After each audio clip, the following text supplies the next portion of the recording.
Hi friends, ఈరోజు ఈ వీడియోలో ఆంధ్రప్రదేశ్ ప్రభుత్వం అమలు చేస్తున్న 3 ఉచిత గ్యాస్ సిలిండర్ల పథకానికి సంబంధించిన తాజా అప్డేట్ వచ్చింది.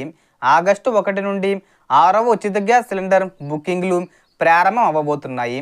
ఎవరెవరికి ఈ డబ్బులు పడతాయి, ఎప్పటి వరకు ఈ గ్యాస్ బుక్ చేసుకోవచ్చు, డబ్బులు రావాలంటే ఏం చెయ్యాలి, సో దానికి సంబంధించిన పూర్తి ఇన్ఫర్మేషన్ ఈ వీడియోలో తెలుసుకుందాం.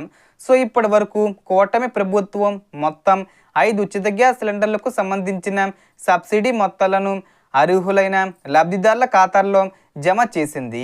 ఇక ఇప్పుడు ఆగస్టు 1వ తేదీ నుంచి 2026 సంవత్సరానికి సంబంధించిన 3వ ఉచిత గ్యాస్ సిలిండర్ అంటే మొత్తంగా లెక్కిస్తే 6వ ఉచిత గ్యాస్ సిలిండర్ బుకింగ్లు ప్రారంభమయ్యే అవకాశం ఉంది. ఆగస్టు 1 నుండి ప్రారంభమయ్యి నవంబర్ 30 వరకు కూడా కొనసాగే అవకాశం ఉంది. అయితే ఈ పథకం ప్రయోజనం పొందాలంటే కొన్ని ముఖ్యమైన నిబంధనలు గుర్తుంచుకోవాలి. ముందుగా మీ గ్యాస్ కనెక్షను ఈ పథకానికి అర్హత కలిగి ఉండాలి.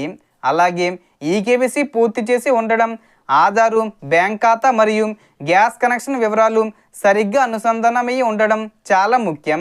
సబ్సిడీ పొందాలంటే ముందుగా గ్యాస్ సిలిండర్ను సాధారణ విధానంలో బుక్ చేసి పూర్తి ధర చెల్లించి తీసుకోవాలి. అనంతరం ప్రభుత్వం నిర్ణయించిన ప్రక్రియ ప్రకారం దాదాపు 1030 రూపాయల వరకు సబ్సిడీ మొత్తం అర్హులైన వారి బ్యాంక్ ఖాతాల్లో జమ అవుతుంది. ఒకేసారి 1 కంటే ఎక్కువ సిలిండర్లు బుక్ చేస్తే అదనపు సిలిండర్లకు సంబంధించి ఈ పథకం వర్తించదు.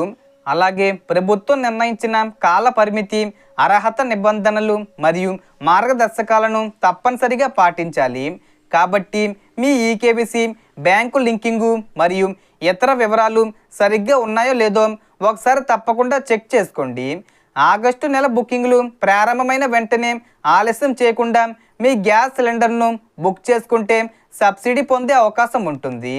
అధికారికంగా ప్రభుత్వం లేదా సంబంధిత శాఖ నుంచి విడుదలయ్యే తాజా ప్రకటనలను కూడా తప్పకుండా గమనించండి. సో దీనికి సంబంధించి ఏ చిన్న ఇన్ఫర్మేషన్ వచ్చినా నేను వీడియో చేసి పోస్ట్ చేస్తాను. ఆ యొక్క అప్డేట్స్ మీరు మిస్ కాకుండా ఉండాలంటే వెంటనే మన ఛానల్ని సబ్స్క్రైబ్ చేసుకోండి. సో మనకు వచ్చిన ఇన్ఫర్మేషన్ ఇది ఫ్రెండ్స్. మీకు ఈ వీడియో నచ్చితే లైక్ చేయండి, షేర్ చేయండి అండ్ సబ్స్క్రైబ్ చేసుకోండి. Thanks for watching.